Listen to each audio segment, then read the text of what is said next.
Ever since Devin and Sam were kids, Devin has been bullying Sam by stealing his food. Devin encounters Sam's food, and the external stimulus of the savory aroma from Sam's food fills Devin's nostrils.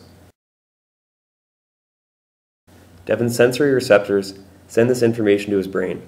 A reflex occurs, and motilin is released from the intestine and targets the gastric and intestinal smooth muscle, stimulating the migrating motor complex.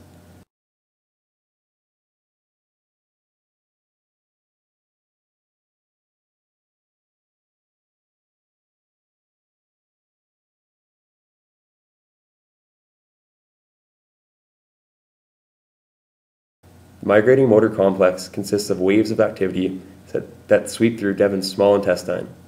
These contractions help trigger peristaltic waves that facilitate transportation of indigestible substances from the stomach into the small intestine and to the colon. Devin, feeling the rumbles in his stomach and the hunger pains he's experiencing, believes that being hungry is a justifiable reason for eating Sam's food. Devin eats Sam's food and gastrin is released. The gastrin stimulates gastric acid secretion and mucosal growth. The gastric acid lowers the pH in Devin's stomach and assists in the breakdown of the food.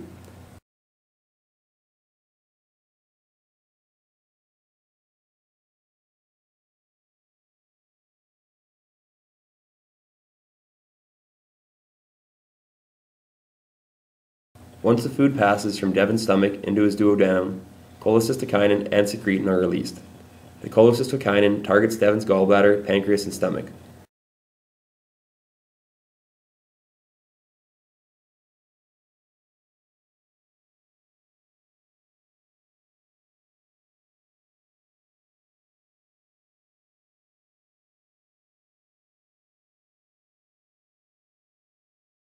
Cholecystokinin stimulates gallbladder contractions, pancreatic enzyme secretion, and inhibits gastric emptying and acid secretion in the stomach. Secretin targets Devin's pancreas and stomach, stimulating bicarbonate secretion from his pancreas and inhibits gastric emptying as well as acid secretion in his stomach. The food then enters the small intestine and both gastric inhibitory peptide and glucagon-like peptide 1 are released. These hormones target Devin's pancreas, which stimulates the release of insulin. In addition, gastric inhibitory peptide inhibits the release of glucagon, and they both inhibit gastric emptying. Both cholecystokinin and glucagon-like peptide 1 promote satiety, and Devin feels satisfied and is very content.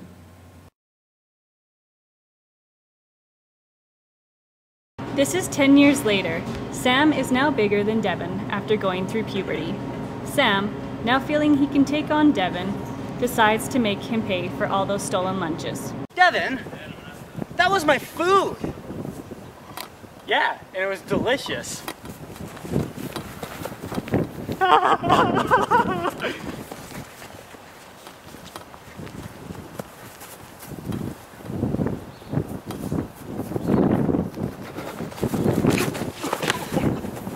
After initially being tackled, Devin makes a break for it.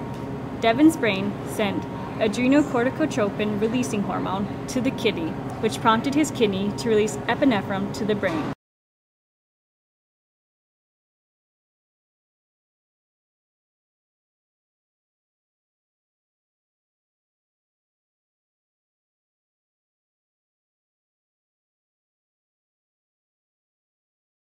This is when the fight or flight response occurred. I told you to stop taking my food, right? Always taking my food! After choosing flight, the kidney releases epinephrine to the heart. This increases Devin's heart rate, blood pressure, and stroke volume.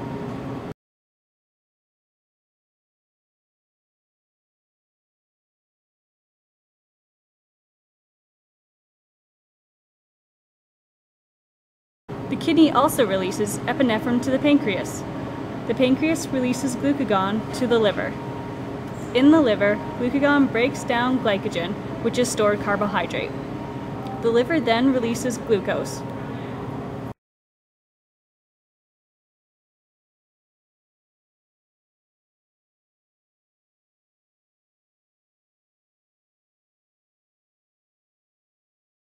The adrenal gland in the kidney releases epinephrine, which interacts with hormone-sensitive lipase.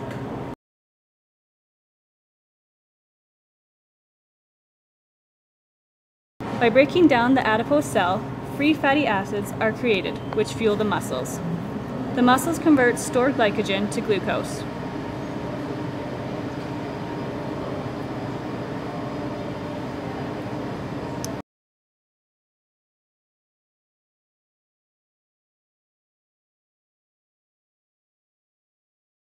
After Devon has escaped, there is too much glucose in Devon's blood.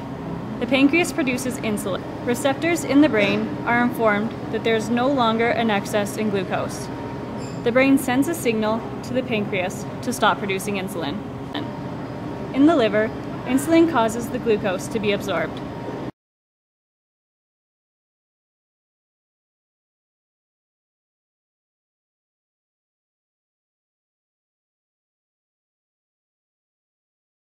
Homeostasis is achieved.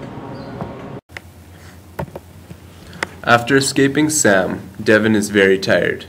Due to excessive sweating, Devon has lost some of his blood plasma volume and his blood pressure has dropped.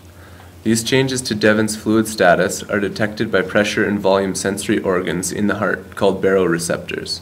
In the hypothalamus, another type of sensor, osmoreceptors, detect change in the concentration of dissolved solutes in the blood, which are lost through sweat. The thirst response is initiated.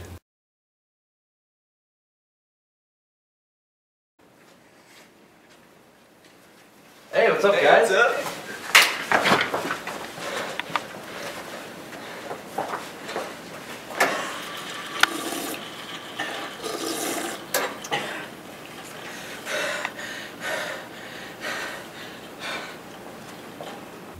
The primary organs for dealing with these changes to the properties of the blood are the kidneys.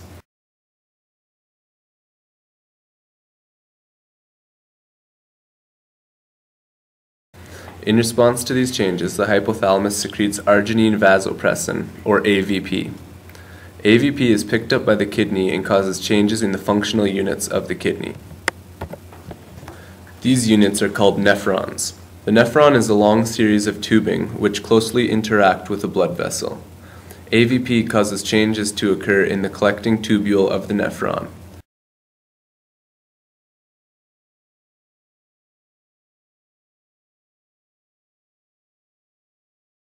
Aquaporine channels are inserted into the collecting duct's membrane, allowing more water to be reabsorbed by the kidney, instead of being excreted in the urine. A third type of receptor responds to stretching of the heart due to increased blood pressure and interacts with osmoreceptors in the hypothalamus. The central nervous system responds to changes in sodium and potassium concentrations and blood pressure changes by the activation of the renin-angiotensin system. Renin activates angiotensin 1, which activates angiotensin 2, which causes the adrenal gland to release aldosterone. Aldosterone acts on the loop of Henle, found in the nephron by increasing permeability of the descending loop, where the osmotic pressure produced by high external concentrations of sodium and chloride ions draw water back into the kidney. Aldosterone further acts on the ascending loop, increasing permeability to the sodium and chloride that remain in the fluid passing through the nephron, which allows sodium and chloride to be reabsorbed by the kidney. Increases to the permeability of the distal tubule allows water to follow sodium and chloride across the membrane, effectively conserving water and sodium. By taking in water, Devon adds to his blood volume. Increases in blood volume, blood pressure, and sodium due to AVP and aldosterone signal the various receptors, and the brain responds by ending the thirst response, and by decreasing secretion of arginine vasopressin, renin, the angiotensins, and aldosterone.